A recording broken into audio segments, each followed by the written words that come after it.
All right, if you live in Canada, then you might be able to find one of these satellite dishes. This is a Shaw or Star Choice satellite dish.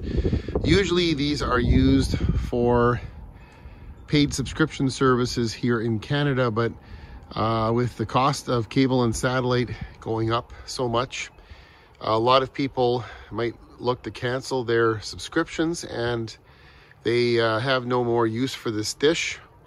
You can often find these either on the curb, or sometimes people will sell them online on sites like Kijiji or Marketplace. And these dishes are still usable to receive free satellite TV channels, also known as free-to-air satellite. They are just the right size, and the little thing on the end here known as the LNB, that's the antenna part of the satellite dish that actually picks up the signals after they bounce off the dish. That is the correct kind of LNB to receive linear free satellite TV channels. Linear means that the signal wavelengths travel in a line kind of horizontally or vertically up and down. And that's the exact kind of LNB you need to receive free satellite TV channels. Of course, you're going to have to hook this up to a free satellite TV receiver, sometimes known as an FTA or free-to-air receiver, and that will let you receive unencrypted satellite TV channels. I have this one aimed at satellite 125 West, and that's allowing me to receive a group of PBS channels absolutely free.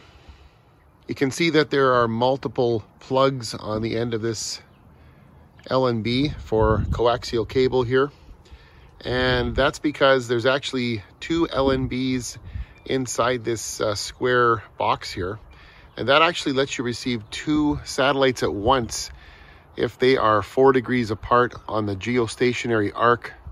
If you aim it at one and there's another satellite 4 degrees away, you can actually pick up two satellites. And there's a little switch inside here that automatically switches back and forth between the two LNBs as you switch channels on your receiver. So these are handy for free satellite TV. Again, these are pretty much limited to Canada, but if you live in the States, you might be able to find a Prime Star dish or some DirecTV dishes that are this elliptical shape may also have a linear LNB on them, and those might also be usable for free satellite TV. Another type of satellite dish in the States that might work would be an Orbi satellite dish. That also has the correct kind of LNB and is a similar shape to this one as well. So if you see one of these on the curb, if you're driving around the roads of Canada, pick it up and get yourself an FTA free satellite TV receiver, and you can pick up a few free TV channels that are in the clear.